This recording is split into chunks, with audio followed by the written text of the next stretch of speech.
চড়া এরিয়া ফুলাতল থানার সামনেই সামনে গেছে, দুজন আহত হয়েছে শোনা গেছে। এখন গাড়িটা নিচে আছে, গাড়ি প্রধান গেছে না ওসি আইসে এখানে দেখুন করে। আচ্ছা, কি গাড়ি ও?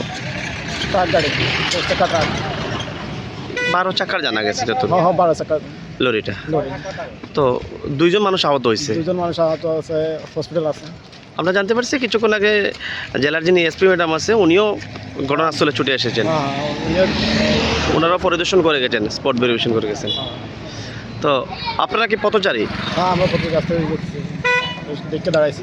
মানে কই থেকে আইতেছেন আপনারা? আমরা ধর্মনগর আসার পথে মানে এখানে অ্যাক্সিডেন্ট দেখে আপনারা দাঁড়াইছেন। আচ্ছা, দুইজন আহত হয়েছে। দুজন আহত হয়েছে শোনা গেছে। ধন্যবাদ। একটু আগে একটা 12 চাকার একটা গাড়ি যেটা খালি ছিল, সেটা পানেশ্বরের দিকে যাচ্ছিল। তো হাইওয়েতে একটা ব্রিজ আছে, এই ব্রিজের ওখানটা হয়তো বা এটা স্টিয়ারিং লক হবে, নয়তো নেশাগ্রস্ত হবে থাকতে পারে। আমরা দেখছি দুটোই। ওই গাড়িটা ওখানটায় একটা ছোটো নদী আছে, ওটার মধ্যে উল্টে গেছে।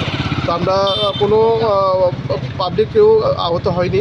আর গাড়ির ড্রাইভার এবং অ্যাসিস্ট্যান্ট যে ছিল, আমরা ওদেরকে রিকভারি করছি এবং ওদের আমরা মেডিকেল স্টেপের ব্যবস্থা করছি। স্যার, কটা টাকা দিয়েছে ঘটনাটা? আনুমানিক 1 ঘন্টা আগে। আচ্ছা, আর যে গাড়িটা দুর্ঘটনাগ্রস্ত হয়েছে কি গাড়ি ছিল? এটা 12 চাকার একটা ট্রাক ছিল। আচ্ছা, আর মানে গাড়িটা কোথা থেকে আসছিল আপনারা প্রাথমিকভাবে জানতে এটা পারছেন? কুমারঘাটের সাইড থেকে পানেশ্বরের দিকে যাচ্ছে। আচ্ছা আচ্ছা, ধন্যবাদ।